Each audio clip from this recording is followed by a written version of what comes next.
And we're gonna take this beautiful lobster meat, and we're just gonna load it up. Hey there, I'm Chef Chad Rosenthal, and if there's one thing I know, it's bringing people and flavors together to create memorable meals and experiences without fuss, or sometimes even a kitchen.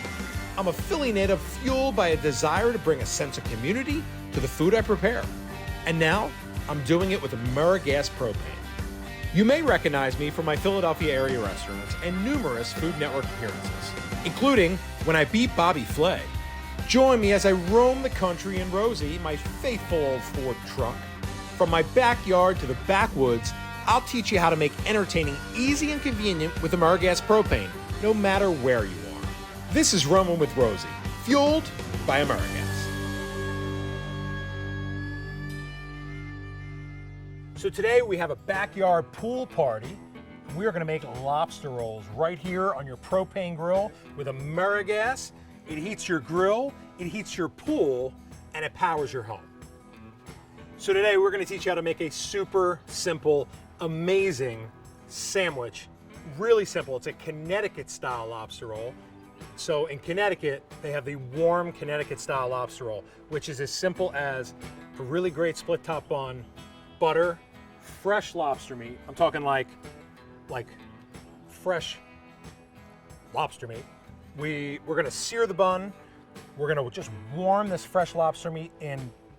Some people use straight clarified butter.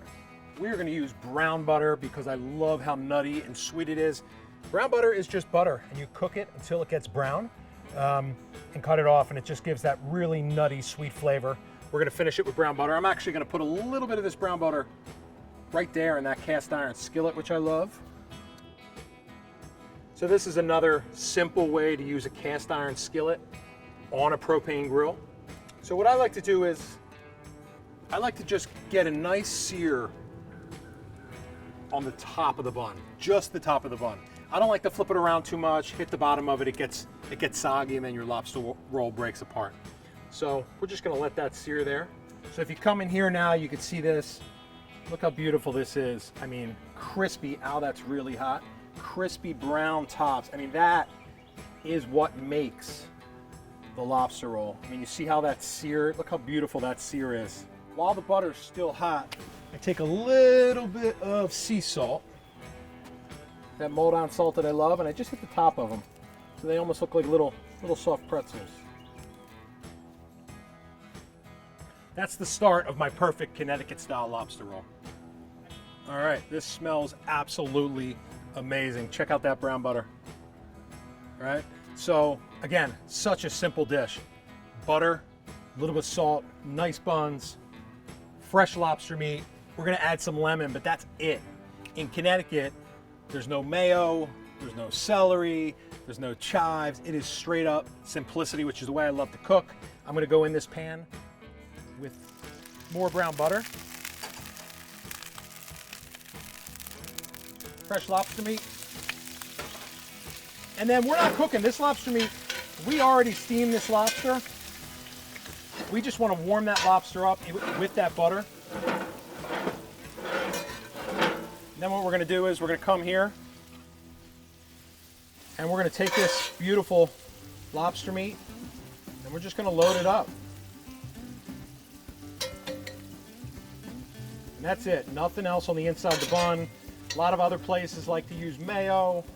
I like fresh lobster meat and brown butter. Beautiful. Let's just finish up this lobster meat. And then I'll show you how I like to finish them. All right, I'm going to show you how to make a quick poolside salad. Really easy, really fresh, and you don't really need a grill to make this, but you can do it right next to a beautiful propane tank or next to your grill. But this goes perfect with lobster rolls and grilled oysters and shrimp and seafood. So you probably think this is a pineapple. It is not. It's actually yellow watermelon. It's really sweet. It's pretty. And I got bored of the normal watermelon color. So we're going with a yellow watermelon. So you just lay it out there in a bowl, cut them about an inch, okay? These right here, I'm gonna put some, so these are snap peas. that we just cut. I don't have a whole one, but we cut it this way, really, really thin, and it's pretty, and it gives a nice crunch, and they're sweet as well. But it just looks really, really pretty against that watermelon there. Then I made a dressing. So in here, chili crisp, soy sauce, rice vinegar, sesame seeds, and fish sauce. I use Red Boat fish sauce. I think it's the best fish sauce in the world. I love it. Fish sauce, a lot of people don't like fish sauce because it's stinky, but when you know how to use it with acid and some sugar, it tastes great. So I mix that up there, and all I'm gonna do is drizzle that over the watermelon. Just a little bit. It's gonna have a little heat from that chili crisp, and what that's gonna do is, you know, it's gonna really offset the sweetness of this yellow watermelon. Just like that. And I love, love, love cilantro. Like love cilantro. I don't love that piece though.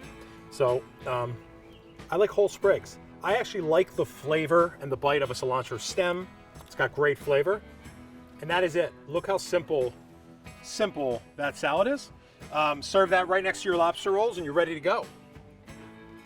So I plate this Connecticut-style lobster roll super simply. Seared bun, fresh buttered lobster meat, little squeeze of lemon, malt-on salt, and that is it. Throw it right in your mouth.